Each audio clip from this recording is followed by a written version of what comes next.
बिस्मिल्लाहिर्रहमानिर्रहीम, अस्सलाम वालेकुम। मैं सुहेब मलिक और आप देखें मेरे YouTube channel Malik mobile and repairing centre. मैं अपने यूट्यूब चैनल में आपको खुशामदीद कहता हूँ। नाजरीन, आज मेरे पास एक कस्टमर आया। उसने ये कहा कि ये मेरे मोबाइल पे कोई लाग लग गया, तो इसको काइंडली जो है वो आप खोल दें। तो मैंने सोचा कि मैं अपने क्यों ना नाजरीन के साथ शेयर करूँ ये चीज़, क्योंकि ये मामला जो है ये अक्सर मोबाइलों में आ जाता है। तो और काफ़ी अच्छा खासा इस पर ख़र्चा करके फिर उसके बाद ये सॉल्व होता है। तो ये आप देख सकते हैं,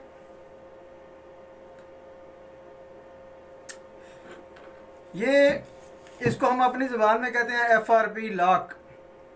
FRP लॉक मीन कि फैक्ट्री रीसेट प्रोटेक्शन। अब सवाल ये पैदा होता है कि FRP लॉक लगता कैसे है। FRP लॉक हमेशा उसी वक्त लगता है जब मोबाइल के पावर की और वॉल्यूम अप वाला बटन दबा के इसको हार्ड रीसेट किया जाता है। जब भी हार्ड रीसेट फ़ोन करेंगे आपको 100% श्योर ये FRP आपके सामने आएगा ही आएगा। उसकी वजह यह है कि जब आप उसको हार्ड रीसेट करते हैं तो तब गूगल की सिक्योरिटी जो है उसमें ये उसको लगता है कि ये मोबाइल जो इसका ऑनर है उसके पास नहीं है, किसी तीसरे बंदे के पास है, ये दूसरे के पास है जो इसको रिस्टोर करने की कोशिश कर रहा है।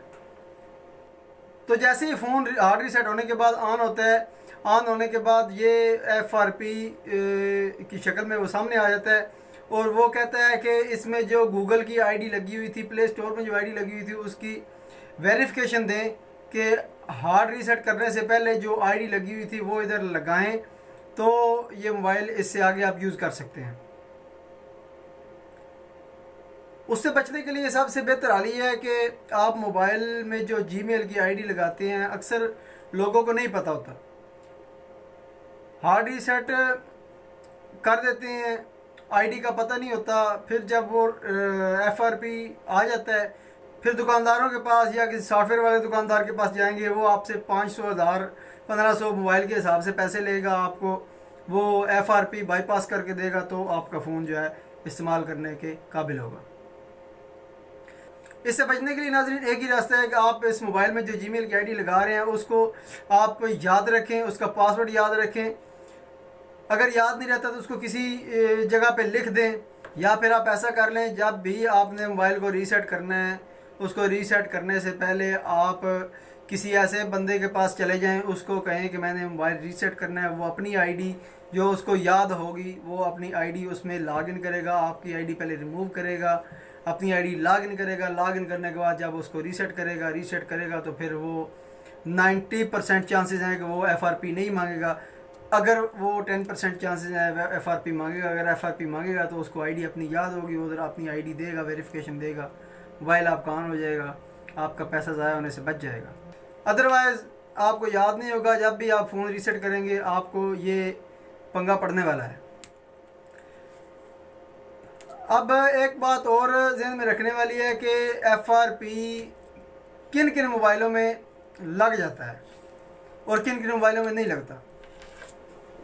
नाज़रीन, FRP जो वर्जन है 1.5, एंड्रॉयड 1.5 से लेकर 4.5 तक FRP किसी भी मोबाइल में आपको नज़र नहीं आएगा।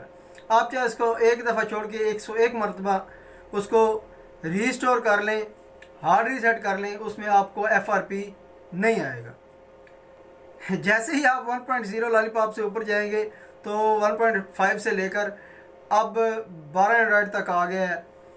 यहाँ तक आपको ये सिक्योरिटी इतनी टाइट मिलेगी, जब भी आप रीसेट करेंगे आपको FRP क्लियर करवाना ही पड़ेगा, आपको अपनी जीमेल की आईडी की वेरिफिकेशन देनी पड़ेगी। अब सवाल ये पैदा होता है, जब ये FRP लग गया अब इसको हटाएं कैसे। ज़ाहिर बात है, आपको जब FRP लग जाएगा किसी सॉफ्टवेयर वाले के पास या किसी दुकानदार के पास जाना पड़ेगा, वो आपको FRP क्लियर करके देगा, उसको बाईपास करके देगा। वो एक अलग टॉपिक है, उस पर फिर किसी दिन वीडियो बनाएंगे।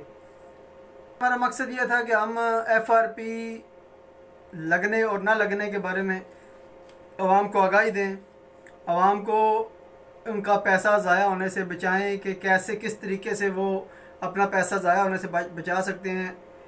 आप किस तरह से अगर रिस्टोर करें तो आपको FRP का सामना नहीं करना पड़ेगा। नई वीडियो आने तक अपना ख्याल रखिएगा, दुआ में याद रखिएगा। तब तक के लिए खुदा हाफिज़।